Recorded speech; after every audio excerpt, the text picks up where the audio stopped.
Shrine of Remembrance Education Center.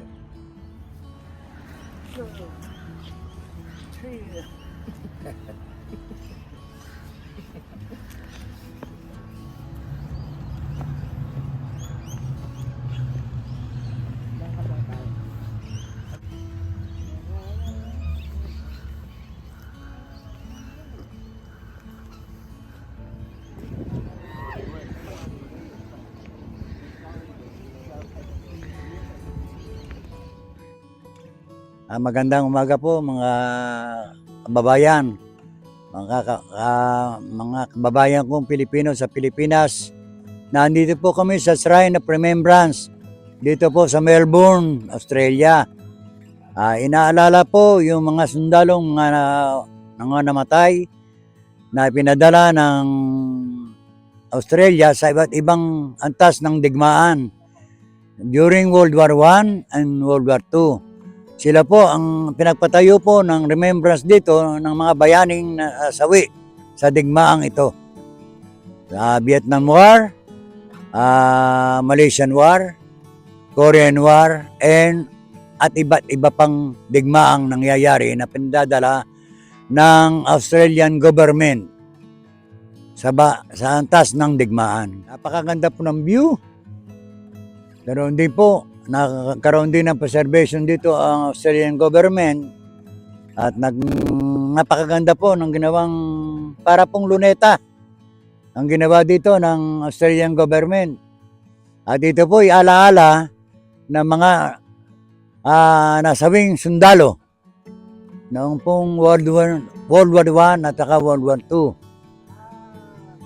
This monument was erected by a grateful people to the honored memory of the men and women of Victoria who served the Empire in the Great War of year 1914 to year 1918.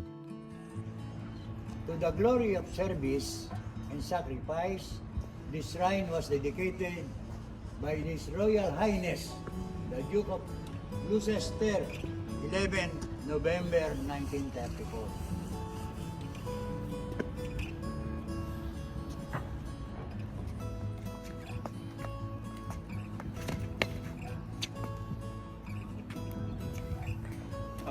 Catch. Ay! Mahina ka naman eh. The view is very nice. Along the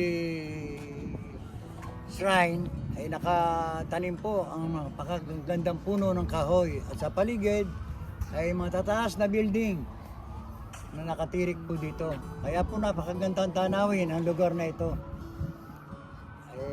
Isang napakagandang experience para sa akin at sa amin na makarating dito at masubaybayan ang history ng Australia.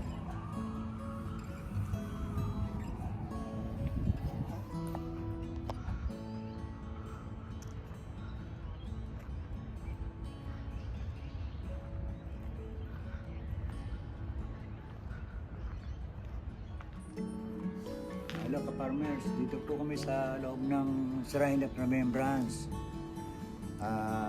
Dito po nag-aaral ang mga bata at pinag-aaral nila ang heritage and history ng Australia na nagmalasakit at nagpakahirap alang-alang sa mga allied ng Australia noong panahon ng World War I at World War II.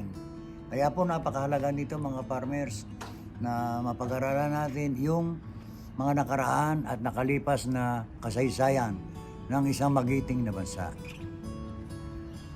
Gaya po ng sabi nila na bago ka makarating sa iyong pupuntahan ay dapat lumingo ka sa pinagdaanan. Ganon din po, dapat din nating malaman na ang kasaysayan ay nag-uugat sa nakaraan hanggang sa kasalukuyan ay ating pinakikinabangan.